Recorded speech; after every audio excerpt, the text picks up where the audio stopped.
Evening, everybody, and welcome to the Canadian Football Fanatics YouTube channel. You guys are tuning in to another Canadian Football Fanatics Weekly Show. Everybody, we have done it. It is playoff time. It is a win or go home. Oh boy, do we have some exciting football to talk about. But first, we have some news to get to as well, Blake. But let's slow our roll a little bit, take a few steps back, introduce my man as always, riding shotgun with me every Wednesday night. Blake, thanks for joining me as always, buddy. How you doing? Yeah, doing good. Got the World Series on the TV. It was we had the first first sports equinox this past Monday night. So that's always pretty cool. You only get that really at the end of October when all four leagues are in full swing. Of course, baseball's usually in the World Series. You have NFL in full swing, NHL and NBA just starting up. So that was uh that was really cool. Dodgers are down here, but it's still fairly early, only third inning. So hopefully they can come back and end the series tonight. I'm not the biggest baseball fan, Blake, but if I know anything about it's only the third inning, there is still a lot of baseball to be played, and that's probably why I don't watch too much baseball because those games are way too long, my friend, and I don't know what's going on half the time. So I wish you the best of luck. I will jump on, I guess, the Dodgers bandwagon for you for a little bit more positivity, some rooting power, and maybe that's because they're already up in the series, but. Let's get to some football, buddy. As you mentioned about the sports equinox, it is that time of year for Canadian football now as well. Grey Cup playoffs are here. Obviously, OUA and other conferences already started their playoffs, but Canada West playoffs starts this weekend. We have UBC's the hosting national, again. yes, we have the national championship set with Okanagan and St. Clair. Um, and other, like I said, other conferences have already started their playoff matchups last week. The OUA, I know for sure did. They I believe did. AUS I hasn't. believe I believe everything else is this week. Yes. So should be a lot of fun, and can't get enough of Canadian football on the weekends. Should be a lot of fun this weekend, Blake. I'm really excited for the Canada West playoffs to kick off, and I hate that it's kind of rivaling CFL because that'll have to be on the back burner, unfortunately, that day. But maybe Sunday after the Bills play, we'll be able to get around to rewatching what happened in the Canada West. As always, Blake, before we get to 3 minute drill, Matt and I will be live tomorrow night breaking things down. Canada West show, um, playoff edition, I guess. So, Blake, let's get into it, buddy. 3 minute drill. I'm going to do a little bit of a different 3 minute kind of drill this week because as going in, there was kind of only two games that were had all the fans had all eyes on that kind of really had, any meeting on the game. So let's start there, Blake. And that is the football gods love the Winnipeg Blue Bombers because holy smokes, the gust of wind that picks up all of a sudden when Montreal goes to punt. They shank the punt thanks to the wind. It goes out of bounds, I believe, at their own 40-ish yard line, in and around there. About that, Basically, yeah. instant field position from that point on. And oh boy, was I actually turned off that game as kind of my style. CFL, Blake, I should have known by now, but I turned off that game and saw later what the final score was, and I was like, "Holy smokes!" I thought Montreal was able to put that away. And you never tune away from games in the CFL. Canadian football rules. Anything can happen. Blake, I guess we're gonna kind of go maybe a little bit longer than 3 minute drill and kind of just talk back and forth here. But I was so curious, buddy, as he kind of comes back and forth out of here. I'm not too sure if he's having a little technical difficulties or not. But Blake was the first person I thought of when all this was happening. The punt goes out of bounds. I thought of you right away, Blake, because as I know you're proudly aware, you are number one Bombers hater. I thought, oh my goodness, this must be crushing Blake right now because I know you're trying to talk into existence of Montreal getting a victory, keeping Saskatchewan alive for that first place, and it looked like for a moment there that was going to maybe take place. A And moment. It looked like that for the whole game until that punt. yeah, I guess you're right on that sense. But buddy, you were the first person I thought of, and wow, the Winnipeg Blue Bombers find a way to win the last regular season game and get home field playoff advantage, get the bye week. Obviously, the pivotal bye week, a little bit of an older team, veteran team. I think they'll use it to their advantage. And Blake, I guess this kind of has been a little bit of an unorthodox 3 minute drill, but let's get back to the top with Ottawa Hamilton.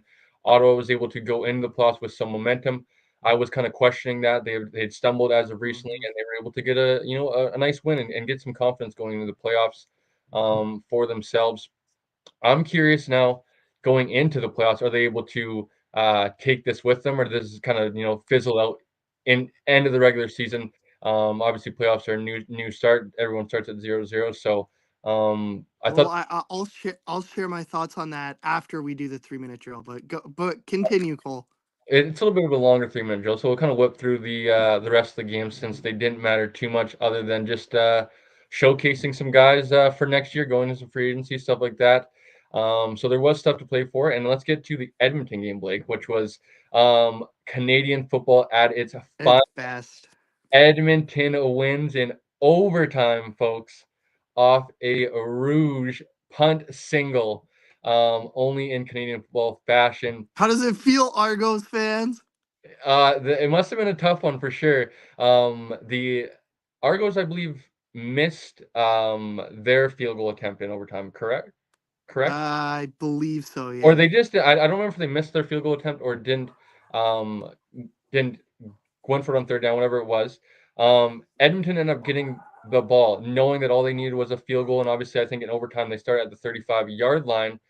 All they had to do was run 2 plays and kick the field goal. They felt more comfortable with the Rouge to make it even more Canadian. You could have told your kicker, kick it as hard as you wanted, and they could have kicked the field goal and attempted the 3 pointer. They said, no, let's go with the punt Rouge, and they get a victory. Kind of like, um, it's a nice positivity to go into the off season. Obviously, they got Mm. some news today with some, the new president got announced. I think it'll be even more positivity for that organization. I'm interested to hear what the boys have to think. But Blake, let's kind of end this with the last game of the weekend, which was Calgary getting a victory, 27-12 over the Saskatchewan Roughriders. Didn't mean too Ooh. much. I agree. Saskatchewan didn't have much to play for after the Winnipeg game. They knew what they were penciled in as the number, not even penciled in, permanent markered into that number 2 seed. They knew that they were going to host the West semifinal, having the BC Lions come to them. And Calgary, I don't even know if you can even call it some positivity going into the offseason.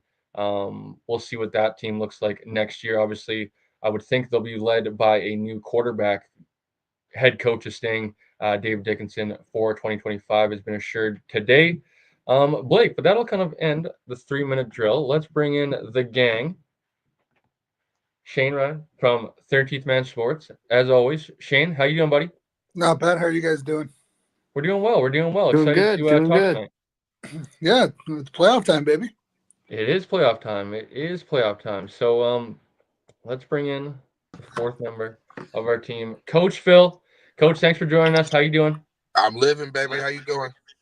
Oh, we're doing well. We're doing well. Excited to talk some football. A lot of news this week on top of some playoff football to talk about. So let's get into it, boys, and that'll bring us, I guess, to news and notes. And let's start with the biggest news we got this week, which was Commissioner Randy Ambrogi. I don't know if we want to say retiring, whatever they want to kind of label it or announce it Forced as, out. stepping down as commissioner. It seems like there's been some kind of going ons behind the scenes with the board of governors. But I was pretty caught off guard with that announcement on earlier in the week. And there's obviously been some rumblings on some possible replacements, all that sort of stuff. It had been announced in the press release or whatever that Randy Ambrosi is going to stick around until they find a replacement. But still a pretty interesting kind of pop up here, and I thought it was kind of interesting timing when it was dropped here before playoff time. But Blake, what were your thoughts, buddy? Yeah. No, I was. I already know Shane's reaction. He didn't look. He's not surprised at all. But I was surprised by it. Like I was. Not to toot my own horn, but I was in the or and not that the commissioner would tell me anyways, but I was in the commissioner's office a couple months ago, had a chat with him, and from what I could tell, it was like he was still enjoying the job. He was still saying that he wanted to stick around for as long as possible, and as I'm sure Shane's going to shed some light on in a moment here, it looks like he's kind of being pushed out by the board of governors and whatever, and they're finding someone else to be their new puppet now. So I was surprised by the news as well. The other thing that surprised me that you did bring up as well, Cole, is that he's going to stay on until a successor is found. So till the end of this year, I believe early indications are he might even start next year, depending on how long it takes to find a new commissioner. And then like a midway point through the season, they just like randomly switch commissioners. I don't know exactly how that's going to work, but it's going to be a odd scenario, whatever ends up happening. Oh, technical difficulties on Blake's end this time. Muted. But Shane, tell us why you weren't surprised when the news dropped earlier in the week. So, if you go back to when he was hired, who he replaced with Jeffrey Aldridge in 2017, it came out that he stepped down because of personal differences between him and the board of governors on how they wanted to go, how they wanted to take the future of the CFL. There were reports when Cohen stepped down in 2015 about there being issues around where the board of governors wanted to go, where he wanted to go, and them not seeing eye to eye. The board of governors seem to be the least amount, or seem to be the hardest people to work with in the CFL.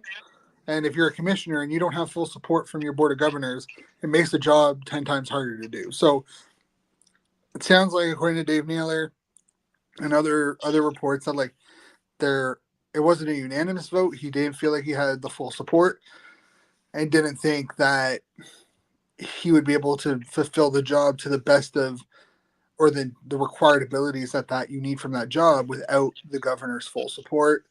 I think there's issues with, they didn't believe that he could negotiate a better TV deal. The new CBA is coming up. They felt like maybe he wasn't the guy to take it to the next level, but this is as important of a decision for the CFL as anything they've done in the past.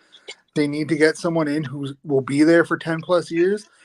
You can't have your longest tenured commissioner be like 14 years. So this is your 13th commissioner since the 60s. It's just, you can't grow the game going through that many bodies in a key position. So whoever they take, I'm on the Mike Morale train to take him out of the CBL, which I think he's put it in a foundation where like whoever steps into that role can continue to grow it. But I would be shocked if Morale isn't a front runner for that spot if he wants it. Former player, he worked with the CFLPA. He was a CFLPA president when he was with Hamilton. Like, he knows the ins and outs of what being a commissioner is about. He knows the ins and outs about what's being a CFL president. Like, he's the guy I think that the league should go after, no matter how much it costs, and get him in and be the guy who will be the face and lead this league for the next 15, 20, 25 years. Yeah, and he's the commissioner of the CEBL currently, right? Yeah. He's the first one. He's taken it from like 6 teams to, I think it's like 12 now. Like, he's seen a remarkable amount of growth. He negotiated the TSN deal, started with the CBC deal, has CBL TV. Like, it's crazy what they've accomplished in only like 6-7 years. Yeah, and a lot of good points by you, Shane. But Coach, what were your opinions when the news dropped earlier in the week? I was surprised. I was very surprised. Like, it was out of left field. Love him or hate him, you as commissioner, you're gonna have people that like you. You're gonna have people that are gonna truly dislike you just because you're the highest power. But I mean, he did stabilize 2 franchises in the process. I think the way I read it was Montreal and it was BC, getting new owners in there and making things right. So, I mean, I met him one time, and that was my first ever trip to Canada. So, big man, big tall man, and he cool. He cool with me as someone that's still new to the CFL landscape and how things operate. He cool to me. So I hope that whatever he does, best of luck his future endeavors. And you need to get somebody in here that honestly can reach the markets that you haven't been able to reach. And that's the young generation, the generation that isn't really into the CFL as they should be up there, and somebody that can eat good deals and make the product, keep the product strong, keep the product and business booming. That's about it. That's all I can say. Yeah. Like I Shane, mean, is is go there for any it. is there any other like possible candidates or maybe people that are being kind of whispered out there yet?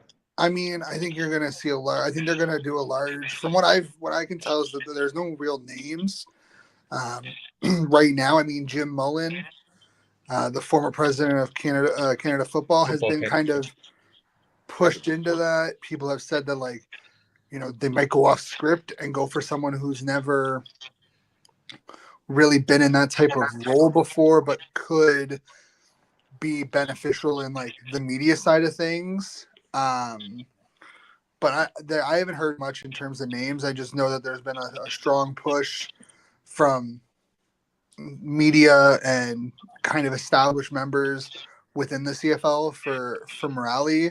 And then I know Mullen has been kind of talked about. His name has been put out there by some people. I don't know how serious either of them are, but those are, excuse me, two names that I've heard quite often, kind of talking to different people. Yeah, I'm interested to see as was Blake was saying, it'd be crazy to get into the spring, get into, next year's They've kickoff done it start of the before. year. Yeah, I just think it would be super, but I kind of would lean towards how Blake feels towards that. I think that would be kind of a little bit odd situation. I know it could obviously be done, but I feel like you'd want to have somebody in place. But I think you kind of handle that on the fly, if you will, too, with the right candidate, and if he was able to step in, hopefully. I guess is kind of where I want to pivot now, boys. Is what would you like to see them? I guess not necessarily do better, but like what would you like to see them? Try to, as coach said, try to like continue to grow the product. Maybe I'll start with coach. What would you like to maybe see the next commissioner not necessarily do better, but like implement some new ways and new things into the CFL? Mm, that's a good question. I would like to see them get down here in the States more. I would like to see them ink a deal or to make CFL Plus more accessible down here, not just more like in the Pacific Northwest, but also the Midwest, the Southeast, Northeast, more in the Northeast. That just in the States in general, you have a great product. We always want more football down here, but again, the products that we do have, they don't last as long, especially like the UFL, the XFL, the USFL. While it's solid football, it's not. I think the CFL is much better product than that product itself, but because it's not American, Americans are not like don't have the chance to really buy in week after week after week and see how amazing the product is. So if they can get something where they can make CFL Plus more accessible and not have to block in like, oh well, you're not in the province, and you're not this, make it more accessible for people. Blake, what would you like to see the new next commissioner kind of implement in the league? Football in Mexico. Um, no, Oh but shit! Don't send Saskatchewan or Edmonton though. That would be stupid. Wow.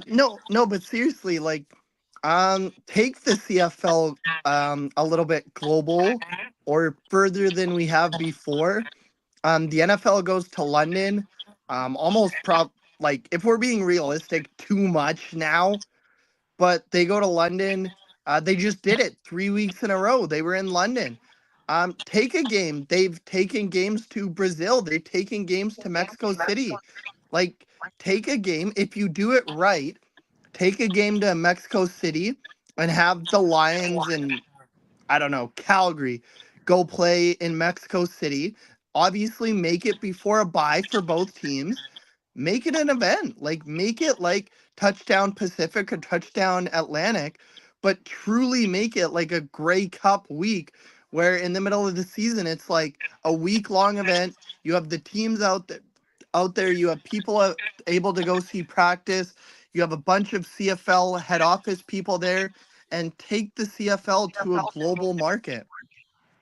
Yep. Shane, what would you like to see, buddy? Anything that comes to mind? So I got like 3 to 5 things. Um, Chlor. and it plays to a lot of it, right? One, I think they should expand training camps instead of starting in middle May. Start earlier. Have like your OTAs for your veterans, and do that in the States, right? You have your free agent camps in the States, but realistically, what if BC went down to Seattle Yep. in like, Vernon Adams essentially does that, but like if the but league, I get what you're saying. Like if the league like did that league actually wide, it would. advertise it. Yeah. Have all the veterans come out. Have like a mini OTA where the veterans can get together. I think you would also see the product on the field improve because you're going to have those new guys who sign who aren't familiar with the playbook come in, get some reps. I think it'd be great. You'd be able to make it an event. You go to different spots, you know, just to get get your product out there. But I think the big thing is internally, right? Create a better relationship with Football Canada. Like the fact that Mhm. NFL Canada has a relationship with Football Canada, but you don't, is a problem. Mm. Invest in U Sports. Bring the Vanier Cup back to Grey Cup. Please. Have U Sports and the Grey Cup and the Canadian Bowl do the Yep. Friday, Saturday, Sunday.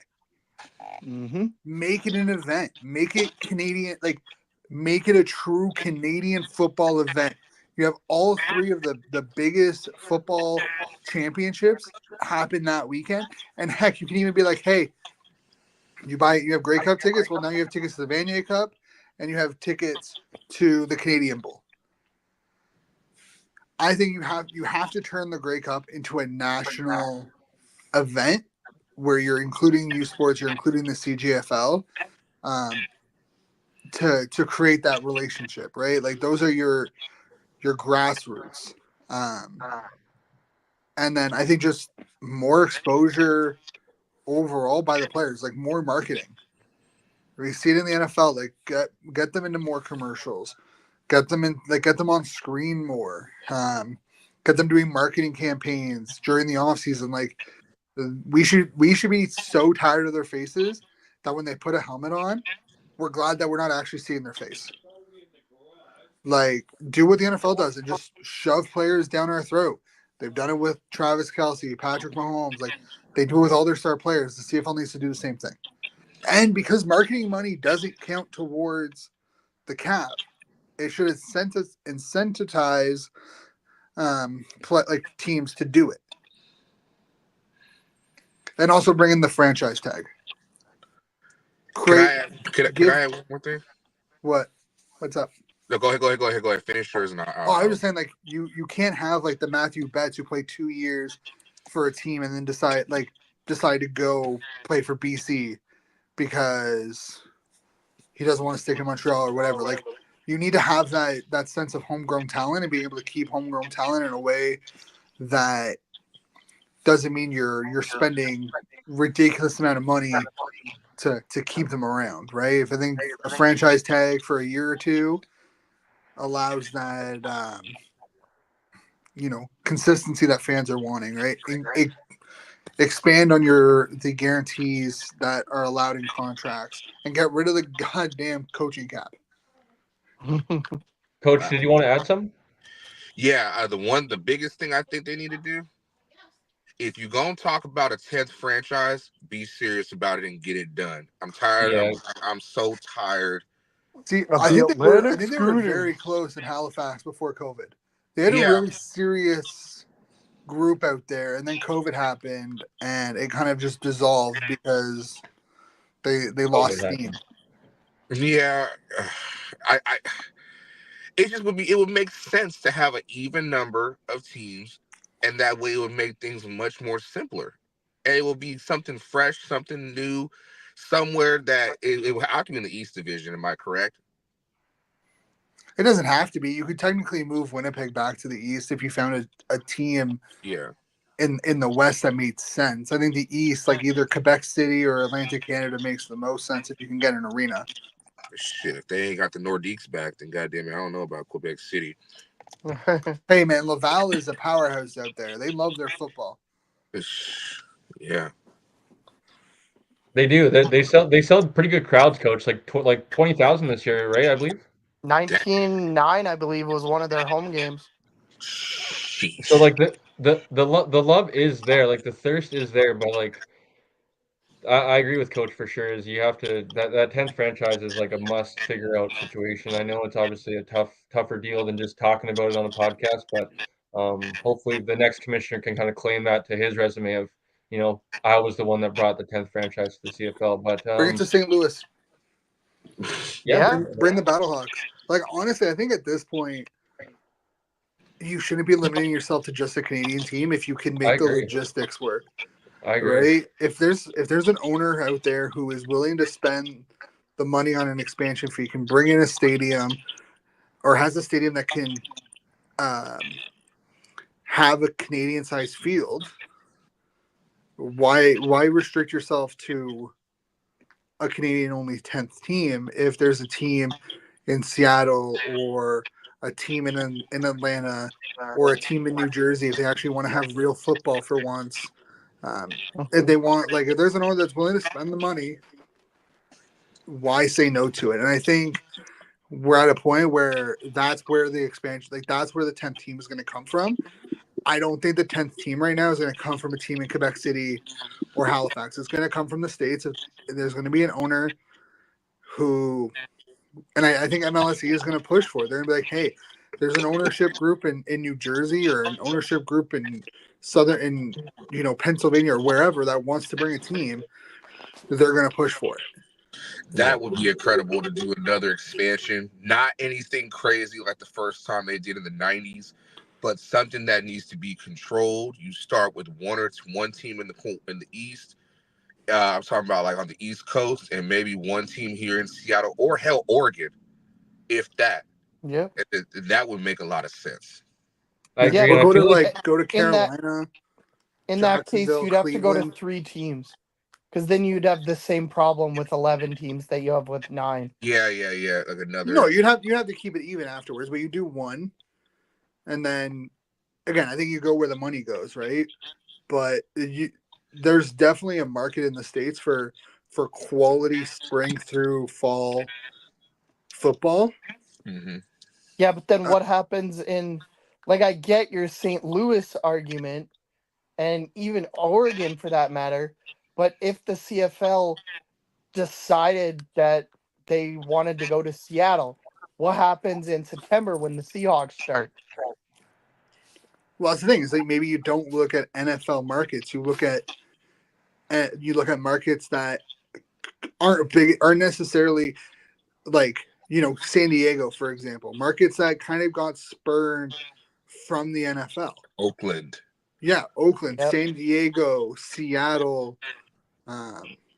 Those are teams that I think those are areas that love their football, got spurred from the NFL, and I think it may take a while, and you may have to accept that there's going to be a loss for the first couple of years. But if there's an owner that's willing to pay for an expansion, like the expansion fee, I think the big thing comes down to the ratio at that point, right? Like you Get can't rid of enforce it. the ratio in the States because that was the whole problem with the original NFL like CFL expansion was that the American teams are filled with American players. Hey, you play. So do you get rid of the ratio altogether? Yes. And you I, rely on that's when you actually have to start caring about developing Canadian talent, probably.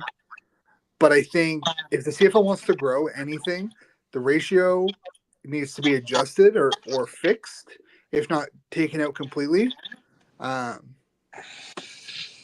And you have to look at American expansion. If you're a new if I was coming in as a commissioner, that would be my biggest thing. Would be where expansion wise, we have to put a feeler out if there's any American ownership interest, because clearly there's not any Canadian ownership interest. At least there's not any city interest in helping build a new stadium. let's look at some. Let's see if there's anything in the States that might work. And at a certain point too, it almost feels like we're trying to force it in Canada, like where like you can go south of the border and try to go somewhere else and try to I, rejuvenate a fan base somewhere.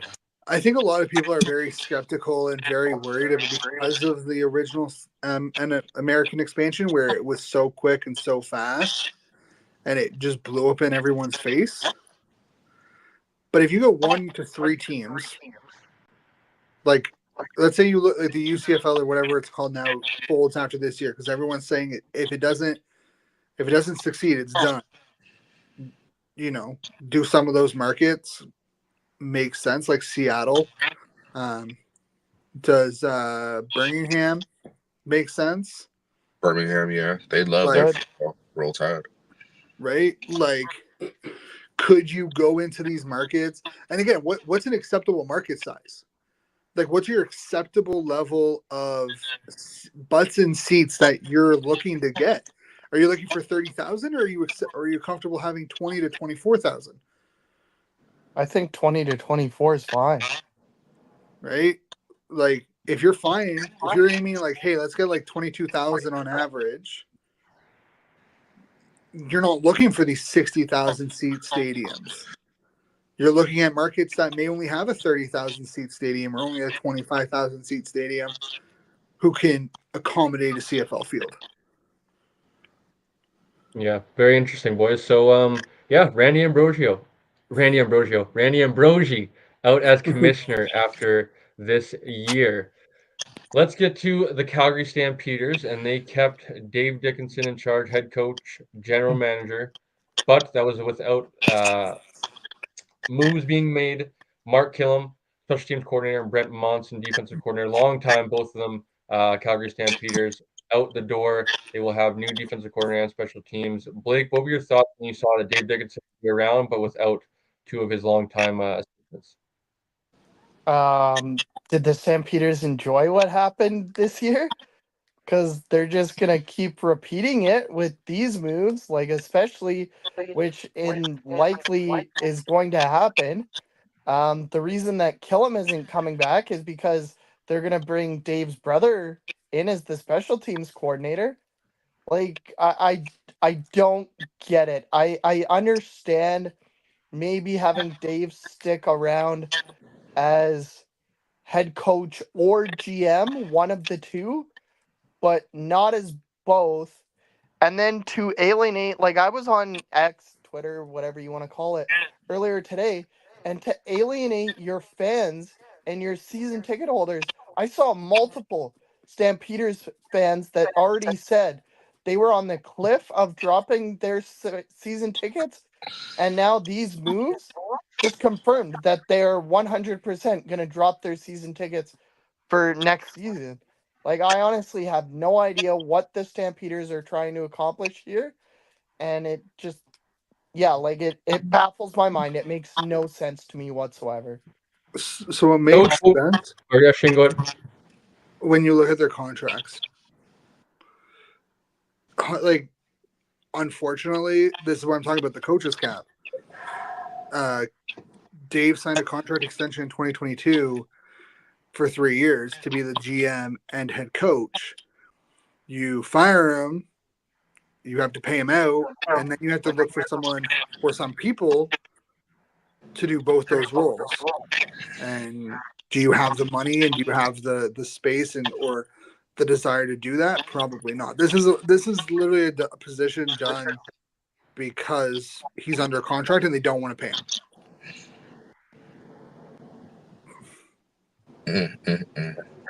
Feels like they got scapegoated for sure. But Coach, what were your thoughts? I don't know how to feel about it. I mean, at the end of the day, from a coach's perspective, I get it. A business perspective, I get it. But I don't know. He's just wearing too many hats. Just too many. It's so Chris Jonesian that he's got to give up something at some point in time. You can't be the GM. You can't be the head coach.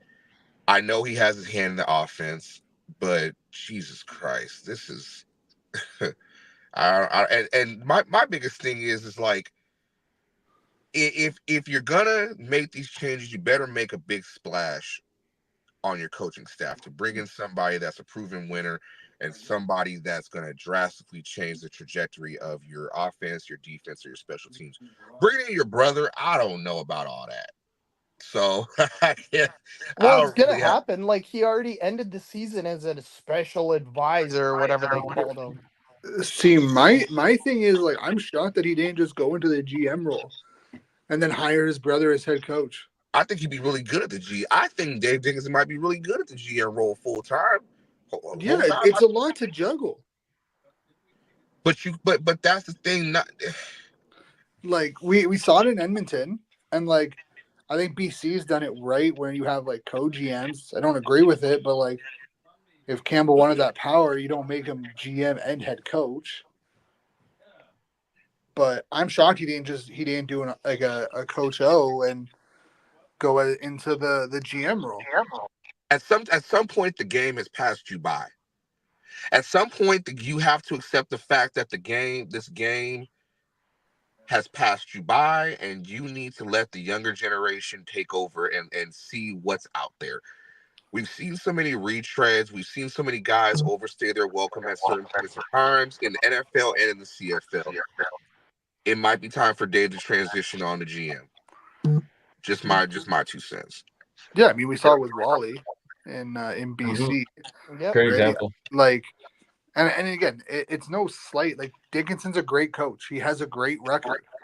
No one can take that away from him. But I agree, coach. Like you're at some point you need to move on. We saw it with Bill. We saw it with Saban. We've seen it with some of the greatest coaches ever in the sport. You have a shelf life. Some are longer than others. But once you hit that shelf life and that expiry date comes calling, some coaches and some players and teams are a little bit too loyal to those types of coaches where they have troubles making those tough calls because they've had so much success. Uh, but I think this is Dave's last year as a coach in Calgary. I don't It see better be. like I, I would not be shocked if they start off like 1-5, 1-6 that like he either fires or steps down from head coach and goes into a The head office only role. the only way that doesn't happen is if they end up getting VA in the offseason. because that's a new project for him to work with. But I'll end my point with this. I learned this year 2 coaching. When it applies to players, but I also think it applies to coaches as well. Better 1 year early than 1 year too late. Yep. And Damn right. we are on the cusp. And we might even be at the tippy top of it being a year too late. You already had a rough season this year. They If they barely got in the playoffs last year. Yeah. they made the play, but They they made only the got playoff. in because Saskatchewan was incompetent. Don't remind me. Typical Saskatchewan. I'm gonna let that one slide, Shane. Subtle jab. Subtle jab. But no, I think that's just where we're right there. They made the playoffs last year, but it was like because it was at the hands of us being incompetent. They have But 6 wins last year. It was 6 wins, wasn't it? 6-12. 6 wins Yeah. and 7. I think it was 7 straight losses after Labor Day. Well, Yeah. But So brutal. yeah, but were you playing like Mason Fine for yes, most of I those? remember Shay. We played Mason freaking Fine. We played Jake Dolagala. We didn't have a quarterback. Okay, dang. Trevor I don't even Harris think those broke guys his are in the leg. CFL anymore. How are y'all last year? To Ottawa? Lost in the West semifinal. Or West final. West final. No, I ain't talking about y'all. I'm talking about Ottawa. Oh, Ottawa's been hot 4 and garbage since 14. 2019. There's nothing you say can hurt me. I am fully Nothing aware is of how bad the same team's here. been. But at least we haven't gone 100 years and only have 4 Grey Cups to our name. Shit, I wish we were efficient. So I'll take that. I mean, we've been around 100 years. We didn't have to take breaks. hey man, greatness needs breaks. Sometimes you gotta let other teams catch up. AKA, we ain't have the money. No, we had shitty owners. Yeah, again, we ain't have money. No, we had really bad owners who didn't know what the hell they were doing. Who didn't have money though. Thank you. He's trying No, to they had money. sideswipe it. They were just they didn't know how to run a team. They just like Yeah. the original Rough Riders decided that, hey, we're gonna spend thousands of dollars to rebrand for absolutely no reason for 2 years. The jersey There for was us. no For the reason for him to Renegades. rebrand. The And then Renegades. the Renegades again. You had an owner who wanted to own a pro sports team just to own a pro sports team. And he did what was it, the Mardi Gras night. Like, let's not forget that. Yeah, like he had If I no had that kind of money, I would totally Beard, do that though. I would Beard buy he the also did it Lions. for owned. everybody. It's why the not like the first National League lacrosse team didn't work out because same owner. He just wanted to own sports franchises to own sports franchises. He didn't actually no care about running Wait. The one in Vancouver or the one in Ottawa? the one in Ottawa. Oh, yeah. The Renegades owner and the band, whatever the lacrosse team's name was, they were owned by the same guy, and he just wanted to own a franchise. He didn't care about the actual like. He didn't give a crap about running the team. He just wanted the status of owning pro sports teams. But for us, we've been around 100 years. You know what? We're inside the point. The point is, God damn it, 1 year too early, better than 1 year too late. God damn it. Yes, well said, Coach. So let's stick in Alberta, and that was with the news that we got earlier today. New president slash CEO in Edmonton with former Edmonton Eskimo, I believe three-time Grey Cup champion, and would it still be, I guess, current? I guess 15-year pro. former University of Alberta Golden Bears head coach, Till Chris tomorrow. Morris. Shane, what were your thoughts, buddy? I think it's a great hire.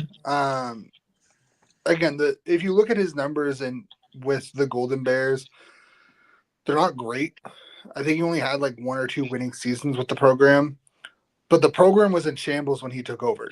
Like I remember going through the recruiting process in U Sports in like 2012, 2013, 24, like going through that process with my coaches, and I was interested in going to either the Dinos or the Bears because I love their logos when I was a kid, and I thought it would be cool to go out west.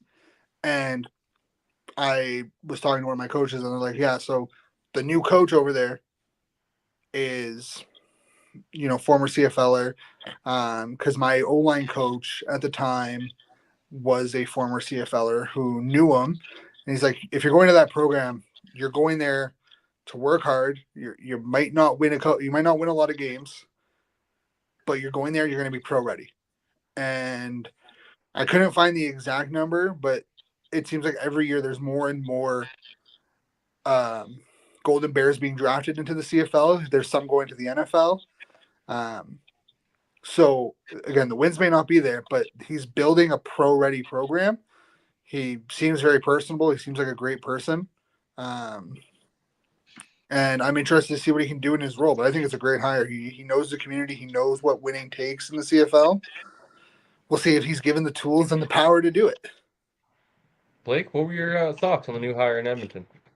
Yeah, I don't know much about him, other than what I just read very briefly. That I said that he was a 15-year pro. I almost said 15-time All-Star. He'd be one of the greatest players ever. 15-time All-Star and no offensive lineman awards. That'd be a record. Right. But yeah, no, he's a 15-year pro. He won the Grey Cup 3 times, with of course the then Eskimos. And he's now the U of A Golden Bears head coach for the past 10 years. I've been getting more and more into U Sports, kind of ever since you and I started, of course, on our old channel and then this one currently. But I know the Golden Bears haven't been great the last couple of years. I believe, sorry, was it last year that it was the Golden Bears and UBC in the Hardy Cup final? Yeah, they So were I'll like take 7-2. Yeah, I'll take that back. They were actually really good last year. And even as Cole and I are quasi UBC fans, we'll both admit U of A should have won that game if it wasn't for a fumble in the red zone. already up 6 points. They would have won that game because they would have kicked a field goal and they would have coasted to the victory. So a heartbreaking loss in the Hardy Cup last year. This year wasn't as good, missing the playoffs, but I think it's a really great hire for the Elks.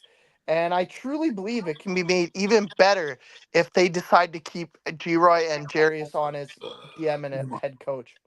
Yeah, I would go as far to say too. I think if Matthew Peterson was healthy this year, Chris, Coach Morris would be able to say that he got them to back-to-back playoff years. Because I don't think he was fully healthy this year. I know he played in I think every game but one, but I would almost guarantee he's not 100%. So, as always, nobody is though, but no excuses. Coach, what were your thoughts on the hire? I'm sure kind of same to Blake's kind of end final thoughts there. I mean, that's fine and dandy, but you better keep G-Roy and Jarius. That's all. That's to be honest, that's all I really care about. Like, yeah, you got a new president, GM. That's great. Coach, is it a package deal for you, or would you be like okay with just G-Roy? I'd like it to be a package deal. I'd like it where they're on the same page. They've been here. They know. They know. They're right there. What is it? 7 wins from when they had what? 0 wins, 4 wins, 7. They're right at the motherfucking door. He just got. I was talking with Shane, but we were talking about it before the show. If you keep the pieces and you maybe get a couple more, you are. And I know everybody technically is a contender in the CFL, unless you know, Hamilton. But damn, you're right there. Like, let them finish their project. Let them see it through. Even if it's just a playoff appearance for the first year, that second year together. Hell, if they make a run to the West Final, but let them see this through. Take that interim tag off and make this pack. Let these brothers do their thing, man. Don't ruin what's already there. Don't fuck up the recipe. So I You agree. guys seen? Don't stir up the brothers. You guys seen Longest Yard? That's what I Yeah, thought. shut up, Cole. Like, I agree, but I'm curious. Like, does Jackson want to be a full-time head coach? Does Simon want to be a full-time GM? Right.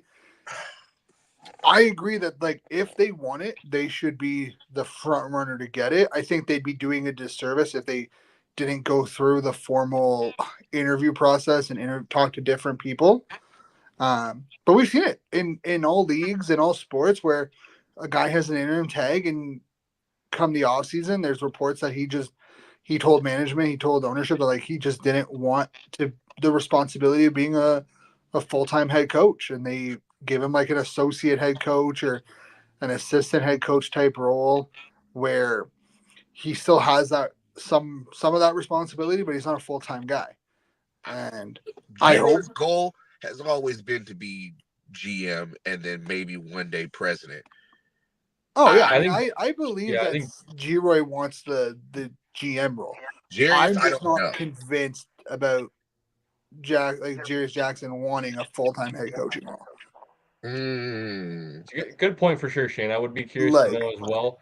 But I think in that situation, like, I think you probably just say like yes, because it's something that you got into the coaching, but profession. not everyone can handle being a full time head coach. You are right. You are Like, right. Like, I get not that everyone who's a great coordinator is a good head coach. Like, think about it. for Noel sure. Thorpe has been in the CFL for like almost 20 years.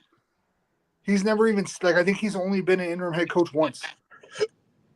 Right? Like, I can not agree with every that. coordinator is a head coach. It can be a head coach. Not every coordinator wants the responsibilities of being a head coach. And I think, we may want Jackson to be a head coach and we may want him to get that title because we think he deserves it. But being an interim head coach and being a full time head coach, the expectations, the responsibilities are completely different. And he may not want that right now. He may not think he may not just want to be in that position. So I'm curious on, if he doesn't, who they go after to be that guy if it's not Jackson. I'll tell you right now, from experience, I love being a defensive coordinator because you build you're more you build stronger relationships because your guys can go to war for you. Will go to war for you, Ted. Because always And Cole, you know this. Shane, you know this. Blake, you know this. Playing sports, you go hard for your position coach or you go hard for your coordinator because you spend the most time with them. You don't really get much time with the head coach unless you the quarterback or you're a star player. But if you love that as a head coach, you're more of a project manager. You're overseeing. You want to talk about wearing multiple hats. You got your hands in offense. You got your hands in defense. You got your hands in special teams. But then you get down to the positions. You're in the running back meetings. You're in the DB. You're overseeing every minute detail and trusting that your position coaches are doing their job. And on top of that, are your coordinators leading the right, getting your message across the right way that you wanted, that you all agreed to. That in itself is 10 times harder than just wearing the G. I can only imagine being GM and defensive coordinator and head coach. You have to be a cerebral minded person to be able to do it and be successful. But like I said, it's for me, I can only speak for myself. I love being a coordinator. As I'm getting older, I'd love to be a head coach one day. But if you got to have a love for that, you got to have a love for being the guy. Can you handle the criticism? Can you handle the success? Can you handle this? Can you handle that? So, but you have to love that and want that. So if he wants it, I hope so. If not, who out there? And I believe kind of Chris to Jones. piggyback. Jesus Christ, can you What about imagine? Just bring him Coach? back. Recycle. Bring Coach O. Retread. Honestly though, Paul with LaPolice. with Morris coming from from U Sports, and we've seen it in Montreal, he could pull from a U Sports, right? Like He could, yep. he could bring in fresh blood, or What about think Blake it, Nell?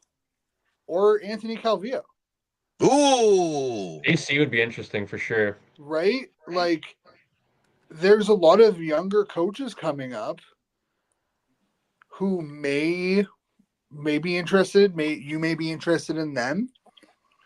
You know, I think they'd be doing themselves a disservice, and this is no disrespect to anybody, if they didn't do the interview process and have like a candidate list.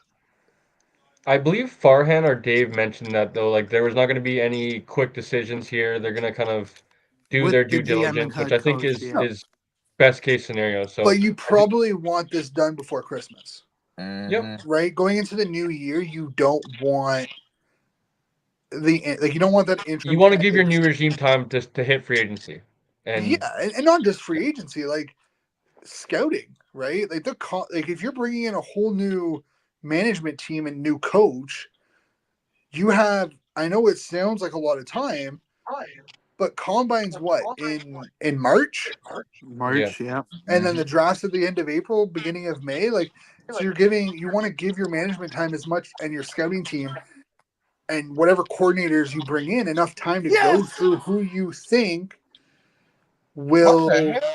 hell? He's watching the LA game. Um, who's winning? look into that, like into those prospects. So I don't see them. I think they need to make a decision before the end of November, mid-December at the latest. They got about a month. Yeah, because I mean, if you do, let's say they are interested in Calvillo, you're probably waiting to talk to the Grey Cup to interview him. If if you're interested in any current assistants, you're going to wait till their team's eliminated. They're not going to pull an NCAA and talk to them right before a championship game and approach them right before it.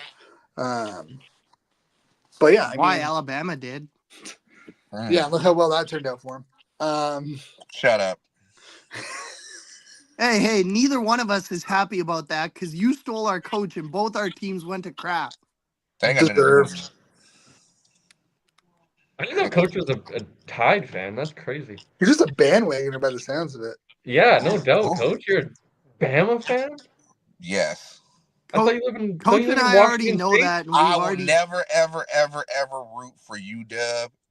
The closest thing I get to anything UW is when Wazoo whoops that ass in the Apple Cup. That's about it. Hey, that only happened this year. Ooh. Against a team that has 2 teams in this conference. Yeah, all right. Back to Move the on. Let's original go. point. Boys, Anyway. I think that'll end news and notes unless anybody else wants to add on. There was Oh, quite a bit of news this week considering what was that, Shane? Rankin re-signed at Edmonton. Yeah. He Right. Was did, that yeah. like a Another 1 year deal, right? 1 year deal, yeah. Yeah. Oh, Which hey, can I have one little I mean, note. we also have All Go Stars Coach. and yeah, we have All Stars to talk about. Oh yeah, Justin McInnes and Sean White made the All CFL team. Mm. Love the shoutouts. We'll talk about All Stars. What Coach? What did you want to say? I got a little bean to pick with this. I saw some troll idiot fool on Twitter X, whatever the hell Elon Musk is calling it nowadays. Trump you. Saying that Willie Jefferson is the most overrated CFL player Oh of all yeah, I time. saw You that. Of gotta all be time? you got, and I'm not saying this because I'm biased because it comes to Willie, but I'm gonna defend my big dog now. He talking about, oh well, he never had more than 12 sacks season. There's more to playing defense than just getting fucking sacks. Wait, did he Fucking say all? moron. Is it all time? Yeah. No, he literally said the most overrated D tackle of all time. Who said First one that? didn't play D tackle. You fucking moron. No, he's like a linebacker who plays all 4 positions. He's like a 3-4. He's like a 3-4. He's like TJ Watt. I He's a don't 3-4 even know guy. who the guy was, but I saw the whole interaction. I didn't see the original. You got to who be is, who Go ahead. who would be the most, like, who would you guys think is the most overrated player in the last like 10 years of the CFL? Ooh. Johnny Manziel. No, I was gonna say. Do you want me to? I Do feel you like want me Johnny to be Manziel's 100? the Do you want me to be easy answer. 100% honest right now? Please. Yes, 100%. Other than last year, Matthew Betts. Yeah, I he ain't had like say that. 0 sacks his 1 year in Edmonton. Yeah. Like other than last year, it's Matthew Betts. That's more of a 1-year wonder than a bust. No, but Well, no one's saying he was he's a taking bust, first but I overall. definitely think he's overrated. They may like he got He like what? 100 and some. He was from taken high. BC. What was he taken first overall or no? No, not first overall. I think he was like top 5 though. I know he was like the But he got best 100 and U like Sports 50. player that year. But he got like 150K after posting 0 sacks. Oof. So like I agree with Blade. Like I can understand him being like the most overrated, like The one of the reasoning most behind that, overrated. for sure. Can I throw of all time Yeah, go for it. hot take? Do you think Doug Flutie is overrated? No. In the CFL or the NFL? I've watched many Flutie CFL games, and I love it, but I also see the other end of the spectrum where people say, well, he had amazing talent around him that made up for his deficiencies. I mean, every quarterback has that though. Right, but I'm saying as far as them saying like, well, every time there's a list, he's always number 1 or number 2 or Yeah. He's not number 1. No, he's definitely not don't. number 1, but I wouldn't say he's overrated. But would you say because them Calgary teams were stacked to the gills with Calgary is talent? always stacked though. But like he also did the same thing in BC and Toronto. But yeah, that Toronto team was nasty. Like he won. Like I don't think you can be called overrated when you have 3 Grey Cup MVPs, 6 most outstanding players. Like I'm not saying me personally, I think he's overrated, but do you guys think, would you consider Flutie a little overrated? Not at all. 41,000 passing yards is ridiculous. I mean, do some of the older generation maybe put him higher than some of the new guys? Probably. Would you rate him over Bo Levi Mitchell? Yes. Because he could beat you a lot more with his legs. Zach Claros, we've been over this. Zach Claros. Why'd I open this door? Like, yeah, I don't know. I honestly thought he was gonna say, instead of Matthew Betts, I thought he was gonna say Zach Claros. Honestly, he put up 4,500 rushing yards. Yeah. In 135 games. What about Zach Claros? No, I'm just saying, like he's not even. You guys are gonna get me going. I wanted to say he's not a Hall of. Going. I wanted to say he's not a Hall of Fame quarterback. Who? Who? Zach Collaros. At a I hush. mean, he will be. I know. Yeah. I realize that he will be, but I'm saying based on merit, he shouldn't be. Why not? Because in the Grey Cup game, he always folds. He has 2 Grey Cups, and they were both carried by his defense. Okay. I mean, he got the But you job can make an done. argument that Brady, he has, out of his 7 rings, how many games has he dominated during the Grey Cup? And one Or of them during the he Super Bowl? lost. None, because he never won the Grey Cup. But like, how many Super Bowls do you look back and be like, oh yeah, Brady's the reason they won? Now we're cooking. 2, at least. Well, there's not many, right? So like to say that Caleros buckles in the Grey Cup, like sure he hasn't put up like outstanding games. I think he's thrown 1 career passing touchdown in the Grey Cup. He God still damn has it, give me 2 rings. Travis Lulay over He's him. been God he's been to the Grey Cup 3 times. Travis Lulay is better than him.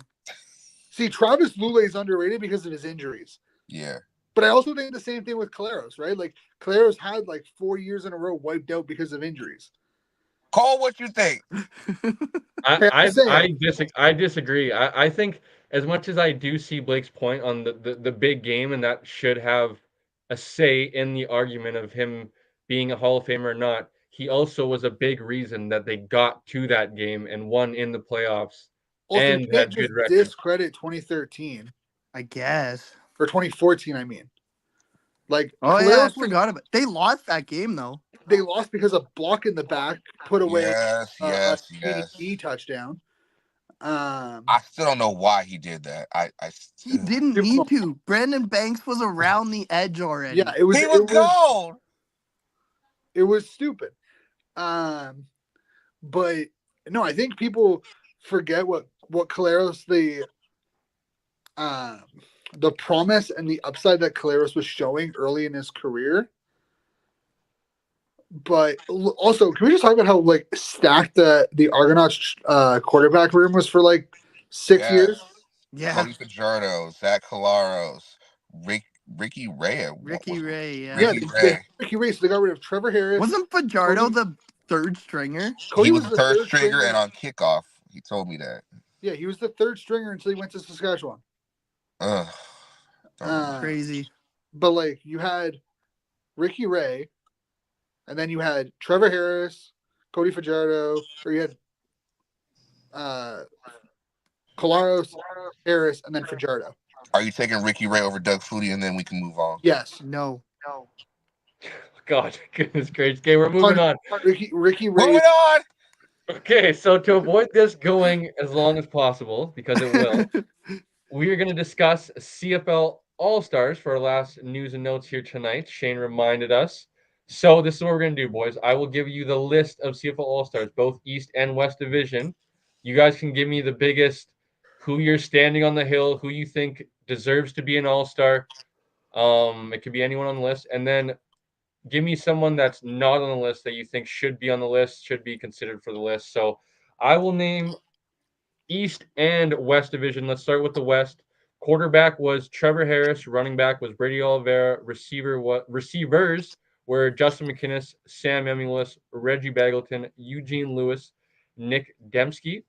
The offensive linemen start with center Mark Corte, guards Logan Ferlin, Liam Dobson, and offensive tackle Stanley Bryant, Martez Ivy. The defense for the West Division was Willie Jefferson, Elliott Brown, Micah Johnson, Mike Rose. Linebackers were Jameer Thurman, Nick Anderson. Defensive backs, starting with corners, were C.J. Rivas, Terrell Ford. Halfbacks are Marcus Sales, Roland Milligan, and Dietrich Nichols, with safety Luchez Purifoy. Special teamers were Sean White, Jake Julian, and Roland Milligan. Back to the top with the East.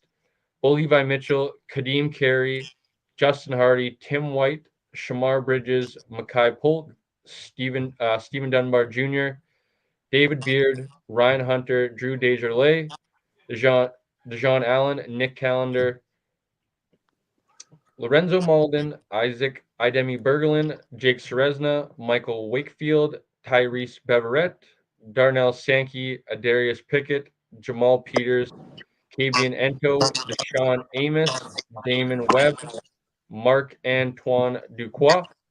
Special teamers are Lurim Haralahu and John Haggerty, as well as Janarian Grant. Mm. Can I say something before we devolve into this? Go ahead, Blake. So we're the CFL is there, like I was thinking about this today, and I will admit I tried to get some information. I was not successful, but the CFL could You need better possibly. sources than Blake. God damn it. I know. Um, but the Roland Milligan made the All CFL team as two different positions, and yet that he might not be the MOP. Like, how is that Okay, possible? because the MOP has turned into most offensive player. I know. I'm just So saying that is the most ridiculous thing I've ever seen. If the guy made it at his natural position on defense and on special teams, he should be the freaking most he outstanding should. player. He Period. should. I agree. I've been on the Roland Milligan train since like week 8. They like you do not have to convince me that Roland Milligan is the most outstanding player this year. But voters always prefer offense, and they will put like I would not be shocked if Bo Levi wins it. Like which He's here's the not thing. gonna win. I If I would anything, they're gonna give it to Brady. I hope not. Oh Lord. They better not, but I'm saying it's possible. Oh Lord. Okay, let's go. Coach, who is the biggest all-star you are standing on a hill for, and who's somebody that's not on the list you think should be on the list? Mm. I don't really have anybody I'm like griping about. I don't really have Shocker. a beef. I don't. Shut up. Bitch, how you gonna come at me? I don't really have a beef with nobody. I'm cool with it. You good with it? Who's somebody you're maybe standing on the table for, like screaming that, you've been saying this for a while, they should have been all-star, maybe? Willie Jefferson. Willie Jefferson, okay. Willie J, okay. Perennial all-star. No, Shane? because that dude pissed me off talking about he overrated as fuck. Suck my- Fair enough, coach. To that guy then. Yeah, to I that love it. guy. Willie J. Shane, who's somebody you're standing on the hill for in this list, and who's somebody you'd like to be on the list? Probably somebody from Ottawa. Who that I'm standing on, or who I think deserves it? Deserves it. Both, pretty much. No. Ooh. I will stand on the hill about Adarius Pickett. Okay. Even though he missed like the back half of the year, I think Last that is 5 games. rightfully deserved between his defensive play and his special teams play. I don't care that he missed the last like 8 games. That is he was tracking to be the second best defensive player in the East. And I have no issue with him being on there. One person I kind of wanted to see, and I figured it would be a long shot, given everything going on. I was expecting that Philpott might have kind of put over on that third receiver spot or fourth receiver spot, based off how he started the year. I don't know how their voting works. I don't know if there's like a game requirement and he didn't meet it. I don't know. But I don't know. Stephen Dunbar Jr. being on the list, it just kind of seems like he only put up like I don't know. I don't like it. He had a good year. I just feel like there were better receivers, and I feel like Philpott could have made a sense of him being on there given his early season production before the injury. But outside of that, I think it's a good list. Blake, who you got? Oh Lord. No. No, this is going to be all BC. I don't know why. Brady Oliveira shouldn't have been on the list. Willie Jefferson shouldn't have been on the list. I Who did else not is say someone? that. Do No, you no, think no, no. Stanback should be on the list? I was gonna say All Stanback. I was surprised. I was gonna say I was that. surprised Coach didn't mention Stanback, to be honest. That's a surprise. No. But like, the list isn't bad if I'm being honest. Like, Justin McInnis deserved to be an all-star, And like, if he wasn't, I would have literally rioted. Like, that would have been just the most ridiculous thing ever. Um, if there was more, like, if there was a second running back position, Stanback should have been there. Not over Oliveira. I will put that. Brady deserved to be on the All CFL team. Wow. But Whoa. I know, right? You guys better record it. You might never hear it again. Cold We day in got hell it. for that one. We are recording. But other than that, like, I don't think there's anyone really that deserved to be on the list that was left off. Other than actually was Eugene Lewis made the list, right? Correct. Then yeah, he would have been the only one. So there's no one that I think deserved it that didn't. All right, Shane, is there any other thoughts on CFL All-Stars? I know they went to it's the All CFL team now, I believe now, correct? They've renamed Yeah, it's all CFL. So the first year with the All CFL team, East and West. I'm curious Congrats to how they're gonna do like a all CFL team too, like second team or third team second this team. year. That'd be cool. Because I don't think they've done that in years past. That'd be cool. I think that'd be cool. So boys, let's get into it. Any other news and notes, Shane? No, I think that's it for now. Yeah, that's all I can think of. I think there's been All nothing. right, boys. Let's get to it then. Before we get into it, though, Lions. no, we have to talk about who is the champ of the regular season. Neither one of us. We tied. Yes, I know, Blake. I saw your face. It was building anticipation, Blake. We tied, Blake. There's no exciting way to say that we tied, buddy. We kissed each other, basically. Should That's have like kicked the kissing your roof. sister. So this is what we're gonna do. We're gonna go into the playoffs, Blake. The best playoff record will win the regular season. Obviously, we're starting over with the four of us. When into did the we playoffs agree here. to that? Are you just adding on top, or is that what we're doing? What do you mean we didn't agree to it? Why are you guys adding your playoff totals to the regular season total? No, like we're not adding them. No, that's The gonna be winner the of tiebreaker. the playoffs will be the guy that's the tiebreaker. Well, shit. But Well, no. Shane, So- maybe you should have picked some more right, and you'd be up here with us. Maybe you guys should have picked better, and you guys would have ended up in a tie. No, so I agree with that. Actually, I wholeheartedly agree with that. Maybe if you guys, were different more often, you guys wouldn't have ended up in a tie. We tried to split down the stretch. We did actually a good job. Lie. The last few weeks we did a good job of splitting. Actually, I agree. did. Early in the season, not a good job. I probably agree. That's probably why we're tied. But let's get if the standings. that win didn't pick up, I would have been the regular season champion. Yeah, honestly. Or if I stayed with my original pick of Calgary, because either way the Riders were gonna blow it, I still would have won. But That is karma, and that's hilarious. That if the wind didn't pick up, you actually would have been the right. Or that time where you switched your pick, halfway through. That was stupid. That was one stupid. if you didn't switch your pick, you would have been the regular season champion. That was Okay. so stupid. The records sit at the end of the regular season. Blake and I are tied at 46, 33, and 2. How? Shane, second place, I guess, is 39, 34, and 2. I mean, if we're going by win percentage, Shane is pretty close. Shane is pretty close. I know. I didn't calculate So- win percentage for that Yeah. specific So reason. if you guys are going, I'm allowed to join in on this then. Okay, Shane, I will calculate win percentage by the end of the episode. We will know where you sit. In third/fourth for now, Coach Fuck y'all. has a record of 21, 30, and 2. Hey, Coach, I mean, that's not that bad when you really think about it. I was gonna say, like, Yeah, near the because end he of the turned up the season. second half of the year. When he first started, he was like 0-20. I know. So Coach actually did really good the last 6-7 weeks. That's what I'm He might have saying. been, Shit, nah, he might have nah, been, like, if I would 20 and 10 the last few weeks, yeah. Week 6, I came there in this about week 6, week 7. Had Yeah. well,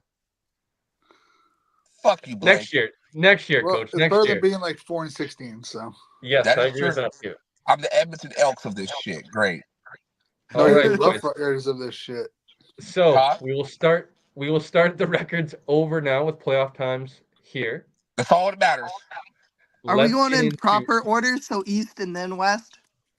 Well, it has to be. You got to go by game order. Okay, we will go East, then West.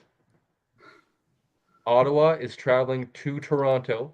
These teams have played twice. You guys threw me off. I was gonna start West, go East, but we'll go East, then Why would West. you do No, the no, late no. games Shane's right. first? You got to go game No, I order. agree. I agree. Okay, I just went left to right. So Ottawa is going to Toronto. These teams have played twice this season, both home teams winning. Actually, I believe out of these two matchups, all home teams have won in the 4 games that these teams have played this year in both the West and East. So we Correct. will see if home field has anything to do with this. I saw Shane backstage when we were mentioning if Ottawa would get any sort of energy boost coming from the win last week versus Hamilton, and he gonna out him now, throw him under the bus. He shook his head.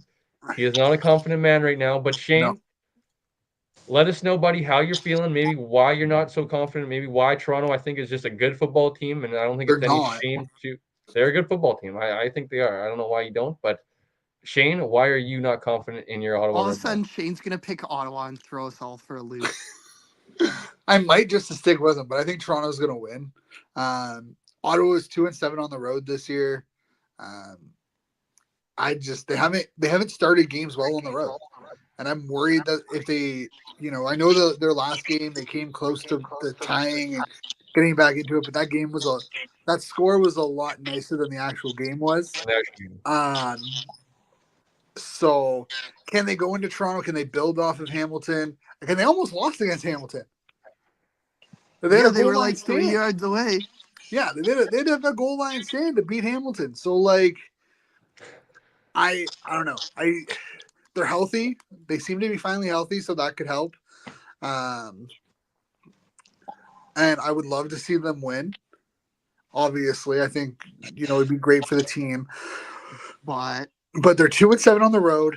They've only played in one East semifinal before, and they got shellacked by the Rough Riders. at 'Cause home. at home, because Rick Campbell doesn't know how to get teams ready to go because it was off a bye week. Uh-oh. Rough, no And then, space riders. yeah. Space bar. And I mean, it's the first Toronto and Ottawa meeting in the playoffs, so that's gonna be Yeah, fun. actually, I did see that Uh, actually too throughout the week. That's kind of cool. but yeah, I mean, I think Toronto has the edge. I think it'll be close, but I have Toronto winning. That was the most drawn out pick ever. He asked me why I thought that way. I was just giving my reasoning. Coach, who do you got? I got Ottawa winning. He's got Ottawa. Okay, so Coach or Shane has Toronto, just barely. He says, but Coach has Ottawa. I would gladly be wrong on this one. I will happily be wrong if Ottawa were to win. You won't be able to show your face. Coach, is there any other thoughts on the game? Join you on the Maybe dark side? why you're not? Is it just number 12? Why you don't want to pick the Argos? You said that. I didn't say it. No, I think it's gonna be. I think the defense is gonna be the factor. I have more faith in Ottawa's defense than I do Toronto's defense. That front line is nasty. Can you make number 12 step up in the pocket and close him in? Make him climb the ladder. Don't let him run outside now. Don't let him run outside. He'll get the first down every time. And playoff Maul will be activated as the running back. So I think Maul will bring a different tempo to that offense. Blake, it looks like you're maybe leaning Ottawa. Who do you got, buddy? I'm guessing Ottawa. Mm, Oh God. I no, will say, let's go. I will say Yeah, this no, will no. be a different team than Toronto faced originally because there are more players healthy. Yes, Like sir. Bryce Carter's back. Debo. Like what? Debo. I call him Debo. Oh, good for you. Yeah, well. But so like I like Ottawa's chances, but that record on the road is just too hard to ignore. Yeah, like I think I am gonna go with Ottawa, and the same with Coach here. I don't trust, and I know it was only one game, He came in for the fourth quarter of the other Grey Cup, so I don't really count that. MBT basically won him that game, not him. But anyways, Now y'all You say talk that. about a guy who didn't show up for a Grey Cup. MBT was like 10 for 25 before he got hurt. yeah, but the Argos were still like 3 points behind. Yeah, because their defense played well. But you talk about a quarterback not showing up. Anyways, I don't have like last year's Demons.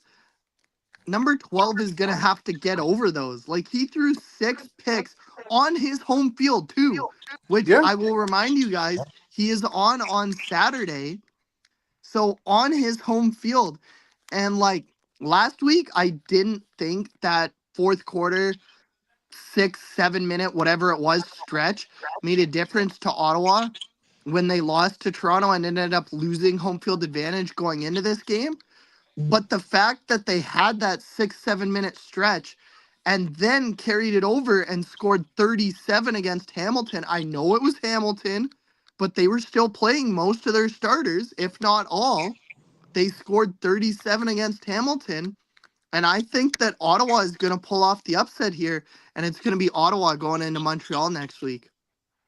Okay, I'm gonna side with Shane on this one, even though it feels like I'm alone because Shane's gonna happily welcome Ottawa victory. But I'm gonna go with Toronto because I think they're, like I've said all year, they're built inside. They're gonna, I think, get pressure on Drew Brown, and if they can get pressure on Drew Brown, like Shane has wanted, they don't really have a run game. And I think if you kind of make them one-dimensional, that kind of shows a lot of their flaws in Ottawa. And Toronto, although I've asked for, a little bit, maybe a number one receiver, Chad Kelly uses all of their receivers really well. They have, no necessarily number one, but I feel like they have a bunch of number twos and threes that are guys that are reliable. And Kadeem Carey, who's kind of had quietly a good season. I think he was over 1,000 yards, if I'm not mistaken. He was a It CFL was All-Star. And then it's not just Kadeem Carey. They have a stable of backs that if Kadeem Carey goes down, gets dinged, Daniel higher Adeboboye. Daniel Adeboboye can go right in, and they have arguably the best offensive line in the CFL, as well as a really good defense as well. That I kind of that's why I've said all along. Like they're built in the right ways where they can play good defense. I hate to say it because of Chad Kelly.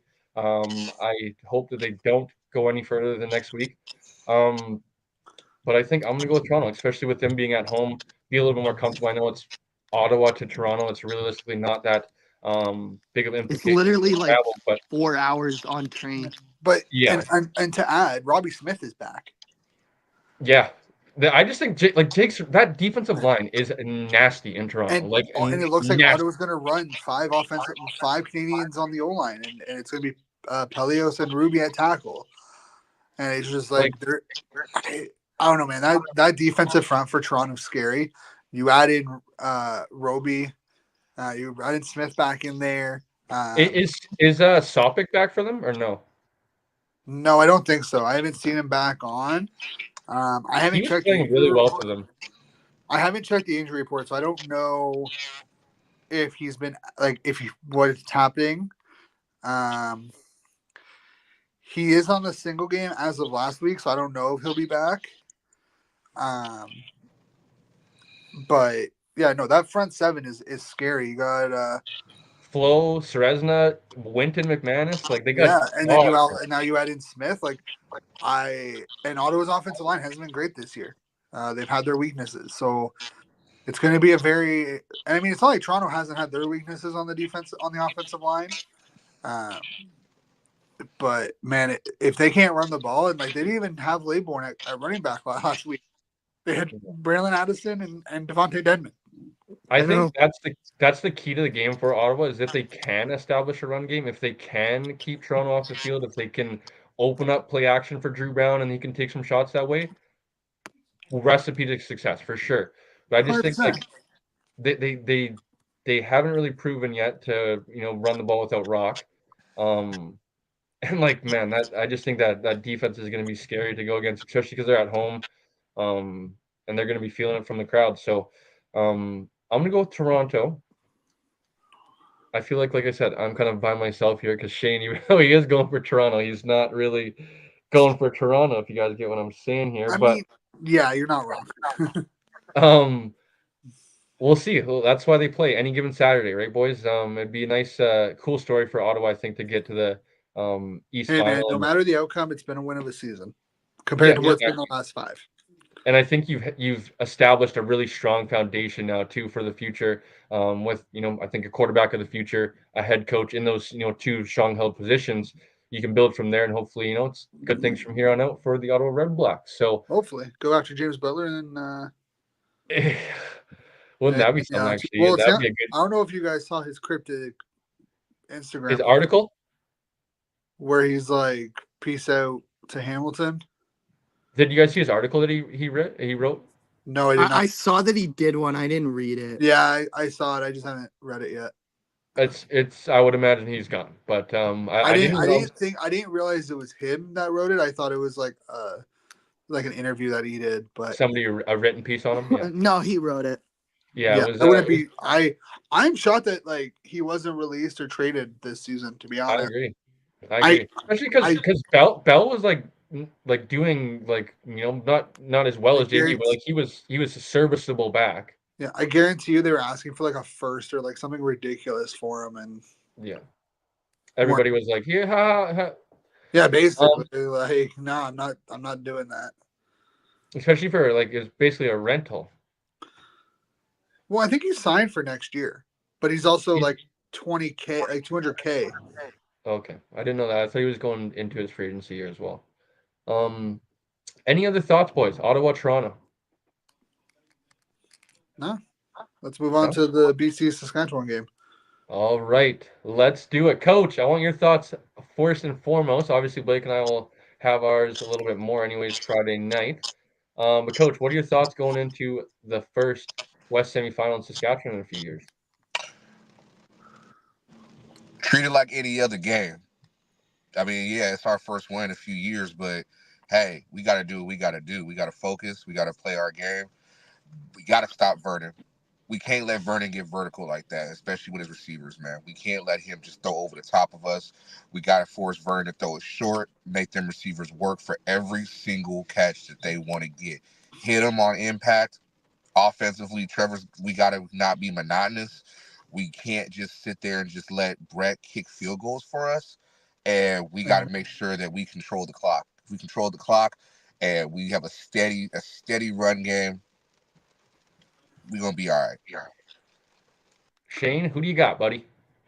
I have BC.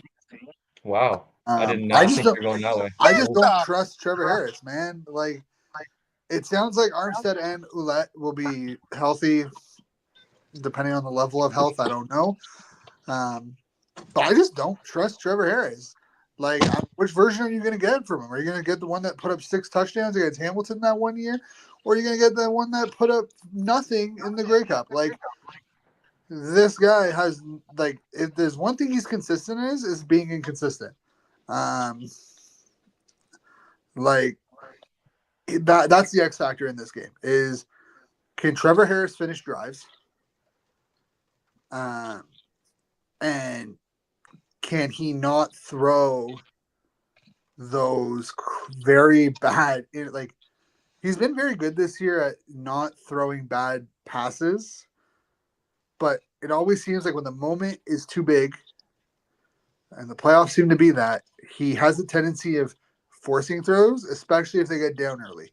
Like, if BC can get like a 10 to 14 point lead early, they should be able to walk away with a win because they'll just throw the ball and Harris will start throwing heaves. And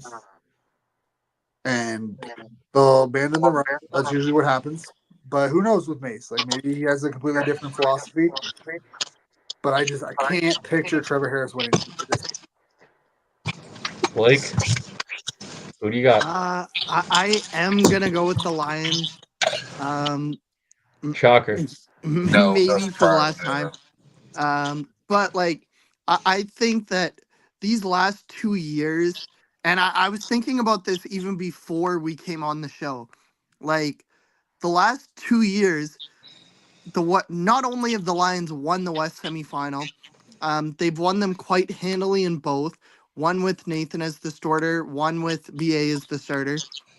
And the thing that I was thinking about most is the Lions have dealt with a lot of adversity this year. Like a lot of adversity. They like the last 2 years, they went into the West semifinal expected to win those games. And they all season long, they were the second team to Winnipeg. And like you could almost pencil in BC and Winnipeg in the West final. Like that is not the case this year. Like if you looked at and I'm sure all three of you have, like every single one of the CFL.ca panel writers, except for one, picked Saskatchewan to win this game. So I think the Lions are truly going to really embrace that underdog mentality. BA, more specifically, is going to embrace the underdog mentality. He's going to be like, he's going to want to show the Lions and 9 other teams that he didn't, or 8 other teams, I guess, technically, that he deserves to be the starter of that team. I think VA is going to have a heck of a game, and he is going to lead the Lions to victory. Hey, Shane and Blake going BC. I will get it out of the way. Blake, shocker to you. I am going BC as well. Wow. Coach, I will say, Coach, If you weren't going BC while wearing a BC sweater, I would have. I don't think I'd be able to look at you straight anymore. yes. So, Coach, Yo. I will say I am a lot less confident than my partner Blake. If you joined us on Saskatchewan post game? Montreal. No, it was the Montreal game. The Montreal post game. Yeah. Blake was not a happy camper with me. I was very negative, which I think rightfully so, even after a win. You were like, it doesn't mean anything, blah, blah, blah. As you can see, Blake is still upset with me. Don't blame him. I worry about this team, especially as I mentioned the Week 19 game. This is a terrible matchup for the Lions because of that defense. But it's a I am different picking quarterback. Blake, I'm getting to it. Because we have Vernon Adams and the vibes are sky high right now, Coach. I got to go with the BC Lions. I just feel like the vibes are high right now. They believe in the guy that's behind center right now. They're going to play for the guy that's behind center. Not that they weren't playing for Nathan, but I think that's going to hopefully, cross my fingers here, revitalize them, rejuvenate them. That it is not, there's no up and downs anymore. It is win or go home. It is time to play like the team that you have the potential to be. And as well, that basically everyone outside of Calgary has had ups and downs this season of having win streaks, going on losing streaks. Hamilton to Winnipeg to Montreal. Every team has basically went through the ups and downs of the season, and it's basically came out with 6 teams that are basically in the same boat with each other. Like even Montreal, do we have the same confidence that we had in Montreal earlier in the season or coming into the season? I don't think so. I don't think I'm the only one to say that.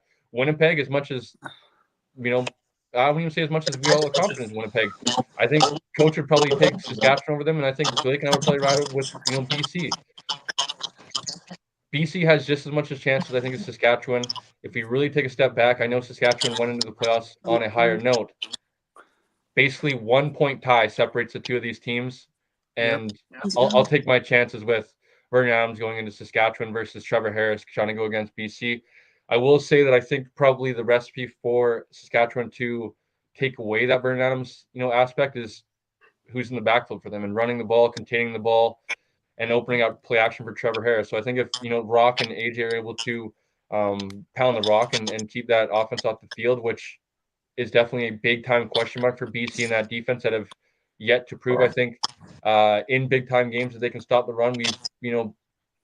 We've been through this, and that was what I kind of mentioned on the post game show of it would be great to win the West semifinal, but having to do this 2 weeks in a row and having to stop pivotal run games in the elements, I think, is the biggest test that they've been asked to do in the last 2 years, and they've failed miserably. Going to Winnipeg the last 2 years and not being able to get Brady Oliveira and that offense off the field. Zach Loros hasn't played good, as Blake has mentioned. Getting them to the Grey Cup the last 2 years was a large part on the back of Brady Oliveira and that defense being able to do what they did in those playoff games. Being able to stop the run game has been their biggest critique for the last 3 years now. And they really haven't done much to fix it. They've tweaked. They've done a few things. Covington, yes. obviously, with kind of Josh Woods being named the long-term starter as well.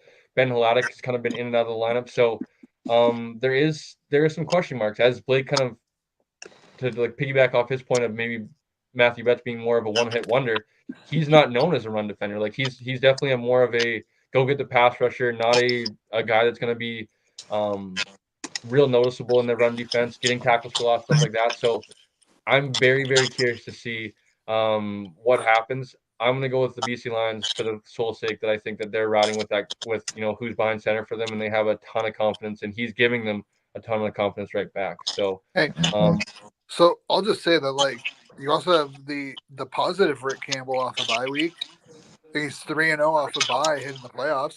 He's won all 3 East finals after a bye week. So hopefully that has you going. Give you a little bit of confidence in BC and their ability to start the game properly. Blake and I did mention that as well, the bye week, and that being a little bit of a starting slow in Saskatchewan, and they go up 10, 14 points, and you're behind the 8 ball in that You're done. atmosphere. Yeah, you need to get off to a strong start. And I mean, hey, Yeah. his track record has shown that his teams can get off to a fast start in the playoffs, just not in the regular season. Coach, like I said, I'm less confident than Blake, but Coach, I think you can even feel. I know you're a little farther away, Coach. You can feel it in the air, Coach. I know you can way down there. Are you going to the game this week, Yes. Coach? I'm trying to find a ticket that's not super duper expensive. Do you not have like credentials yet? I thought they. No, I have credentials. I'm just saying it's expensive. I'm flying in. Oh, I see. Okay, Like an airplane ticket, yeah. Okay, that makes sense. That shit is I believe. Like so, I saw Darsh wasn't able to go. I wonder how many other Lions fans are going. I know Bobby's going. Yeah, I know Darsh said he couldn't. So I was curious to like know. I know our good friend Jim will be there. I know he's the resident Saskatchewan BC fan. But any other thoughts, boys? BC Saskatchewan. Kick the ball. Blake Let's play the game. Blake and I will be back. Hopefully, it doesn't rely on a field goal kicking contest because we know who's going to win that. We already know. Or the refs, please, refs. Oh God, please don't. See, don't here's the thing. bring I that just want up. the refs to call a consistent game. Yeah, that's all. Like I don't care if they call something in the final like 3 minutes of the game that they called it the first 3 minutes of the game. I'm fine with it. But they just can't be calling something in the final 3 minutes that they let go all game. I agree. Like, I agree. Just call a consistent game, and I think everyone would be happy. I'm glad we won't hear the punt went too high and hit the scoreboard. But boys, thank you so much. What a season! I can't believe it's playoff time already. 3 weeks. Blake and I were talking. I know.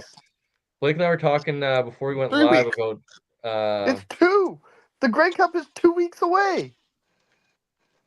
I think Shane's talking about like 3 weeks. I see what you're saying. Okay. I get what. Lord. I'm counting down until we're all together. But, boys, it's going to be a lot of fun. Playoff time is I was here. like 3 weeks till the Grey Cup game. Like, No. I can't wait, man. It's win or go home. Although it is a little bit anxious, and me and Blake were talking about how sad it would be to be our final game. It's going to be Coach's last time wearing any Riders gear this year. Yeah. I don't think he's ever worn Riders gear on the show. Yeah, well, I know he's going to be wearing Rider gear on Saturday. I know that. Yo, so if the Riders win, Coach, I will switch my my X picture to the Rough Riders, and I will wear the Rough Riders jersey on the show next week. That's a deal. That's a bet. Stakes on the line, Coach. I'm winning. All right. I will put my picture as the Rough Riders. And you know what? Hey, until their next game, and I will wear the Rough Riders jersey on the show next week. Well, let's raise the stakes then. If Toronto wins, I'll buy a Chad Kelly jersey. Whoa! Play with me. I'm a high roller, that, boys. And I'll win. And you know what? And I'll make it my profile. Well, nah. Let me stop. Coach, you gotta wear. How about if you gotta wear it to Grey Cup? Oh, I'll wear it on the episode. We got some stipulations. We got some bets now, boys. I love it. Shane, before we get you out of here, buddy. I know it's not in Ottawa, but are you going to be making the trip trying to go to Toronto? No? No, I got things at home I need to take care of this The weekend. fiance and the So. kids said that's not allowed. Fair enough, buddy. I know how the feeling is, but any other what's going on at 13th Man Sports this weekend? Not much. Should have maybe a couple of articles regarding the OHL out, but not much going on right now. As things kind of settle down at home, it should create more time for things. So, but yeah, that's about it. And obviously, CFL is winding down, so I'm kind of disappointed about that. So. I agree, buddy, but that's okay. Long time in the off season for us to do plenty of Oh yeah, shows. we're gonna have to do like free agency stuff and Oh yeah. stuff. Absolutely, All that. We did that last year. You guys just weren't part of it yet. No, I did another Did I show. do the draft show, maybe? Yeah, I did the draft show. Yeah. Oh yeah, we did do the draft We show. did the Yeah, draft that was like show. my first intro to you, like with you guys was Yeah. so. On camera appearance. Yeah. First That was on so camera cool. We had appearance. Mark Stevens. Yeah, Like he's a the good guy. literal voice of the Stampeders. Yeah, Right. I mean I've had the pleasure of like talking to like Dave and Farhan and whatnot during that stuff. So Mhm. Ton of fun. good Anyway, guys. Shane, we'll let you get out of here, buddy. We will see you on next Wednesday. Have a good one, guys. All right, Later, brother. buddy. Coach, I know you're not officially going, but if you do, safe travels. Hope you find a cheap plane ticket there and back. I hope you enjoy the game if you do end up going, but what can the people expect? Are you going to be doing any vlogging, posting on your stories and whatnot when you're at the game? You already know I'm gonna be doing my thug thizzle, and then if I don't go, then I would love to probably either react to it live here on YouTube and do my thing, man. We're gonna get it in. It's sad that the season is almost I know. I know. It's I crazy know. to think about, honestly. It is a little we bit. got our fix. We got our fix early, and now it's over, man. It's bittersweet for sure. Bittersweet that the season is only 3 weeks away from being done and no more football until June next year. But if you guys aren't already, follow Coach over on Instagram. He'll be doing a good job posting all of his stories throughout his travels. And then once he gets to the game, Coach, I don't know if I want to say best of luck, safe travels. We will see you Get next out of Wednesday. here. Fuck you, Blake. I know he loves you, Blake. But anyways, that was Coach. All right, buddy. I cannot believe that. I can't believe we're in playoffs already. It's so crazy to me. I know. It honestly feels like we blinked. Like I can't believe that Friday is November. Yeah, I can't believe that either. I guess. Hey, what are you guys going for Halloween?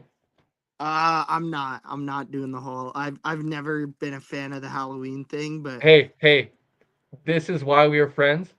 I too am not a big fan of Halloween, so I love to hear what's Jackson going as though. he's going as a skull trooper, so from like Fortnite Fortnite, or whatever. my Yeah, man. yeah. Let's So, go. I love but to hear it.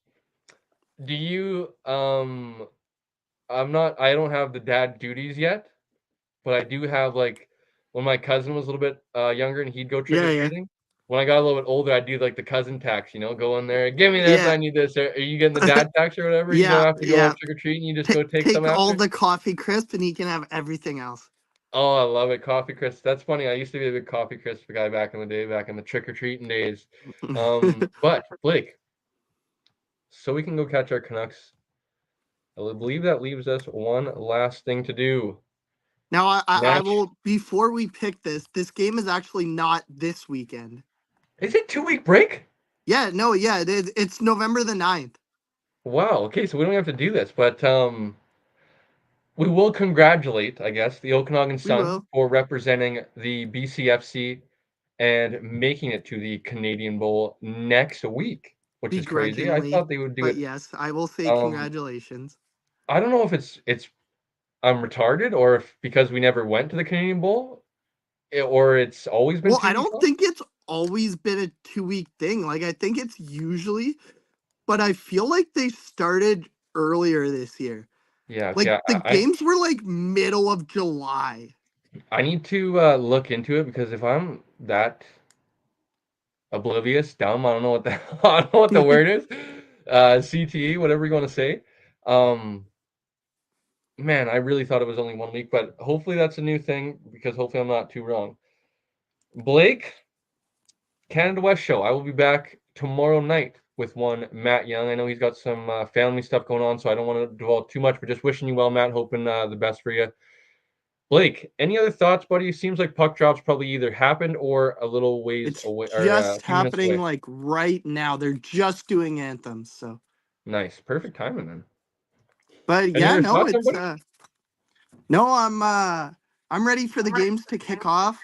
I'm gonna try and watch. I'm gonna have to miss the Ottawa Toronto game because I am working on Saturday, Oh, really? unfortunately, and I'm going to have to miss Porter?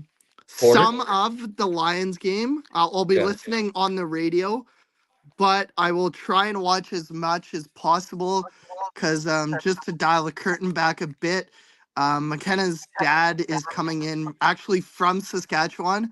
They live in a Oh, small town about an hour outside of are they Saskatoon. Riders fans? No, they moved there a couple years ago, Okay. but they're coming in from just outside of Saskatchewan, and I don't know if he's watching. I doubt it, but I will not spoil. But we are doing something on Saturday night, so Okay, gotcha. I will not pick or pry, I guess. I will wait for the surprise to happen on Saturday. Anyways, buddy, what are your plans Friday night? We'll do a live on air. yeah, I'm pretty busy on Friday. Okay. Like this weekend isn't good in general. Tomorrow Friday, is a Friday, Friday all day or Friday afternoon would you be free? well, Friday I could do Friday afternoon from like the car because I'm working Friday day, and then as part of McKenna's dad coming in, we are going to the Giants game Friday night. Okay. So So like if it was like 3 to 4, would you be free in I'm that? off at 3:30, so like quarter to four ish. Okay. And would you have time to like 4:30 or something like that? Yeah. Okay, so let's do that then. Let's do 4 o'clock. Does that sound good? Yep, sounds good. Okay, let's do 4 o'clock, folks. Friday afternoon. I was about to say Friday night. Friday afternoon, 4 o'clock, Friday dinner-ish time, I guess. Late afternoon, early dinner. You can find Blake and I. We will do our, as always, BC Lions preview. So by then we will have depth charts, injury reports, all that good stuff. I kind of like to stay away from talking too much about like deep diving into the matchup because as you alluded to earlier in the week with on social media on Twitter of the Lions possibly playing some, little bit of gamesmanship, or is that more, what we're going to see with, basically everyone besides Deontay Evans being available, being a full hmm participant in practice, And the and Riders were the same way yesterday. Not as much today. Like I did see that Sean Bain didn't practice today. I believe there was another wide receiver and there was one other person, but other than that, the Riders were basically fully healthy today too. So the Riders lines are basically, pretty healthy. Maybe a few bumps and bruises at this time of year, considering it has been a long regular season. But the guys on both sides will be ready to go. Blake, after that, if it's all or if you're too busy for post game, I totally understand. You guys can find us Saturday night, if not us, me Saturday night after the game. Post game, as always, breaking it down. Blake, cross our fingers, buddy. Hopefully, we're talking about a W. It would be much, much, much, much better if it's a It W. would. It If it's a would. loss, Blake, it is going to be Cole negative a couple weeks ago times, I don't know. A lot. Yeah, we don't want to go there, okay? We want to save that for off season when we need some, some good feisty takes that, viewers are listening to because we don't have anything to talk about. So let's go win a couple ball games, Blake. Let's go get to the Grey Cup. Let's go write this Oh historic. my gosh. Did we just score? Terrible. No, New Jersey did. Oh, Terrible start. who scored? Heishier. Oh, tough. It's the Hughes Bowl, obviously, tonight. I'm sure It many is. people in BC are tuning in. New Jersey and the Canucks. Blake, I think that's our final thoughts, buddy. Like, comment, smash the subscribe button. When you guys subscribe, hit the notification bell. You guys will be notified every single time Blake and I go live, post any sort of content or any other updates on the channel. Blake, appreciate you, buddy, as always. It's been a long season, buddy, and it's a few weeks away from being over for at least a few months, anyways, and we'll pick back Yeah. up after that. But Blake, go enjoy the rest of the game, buddy, and I will talk to you tomorrow. Sounds good. Later, everybody.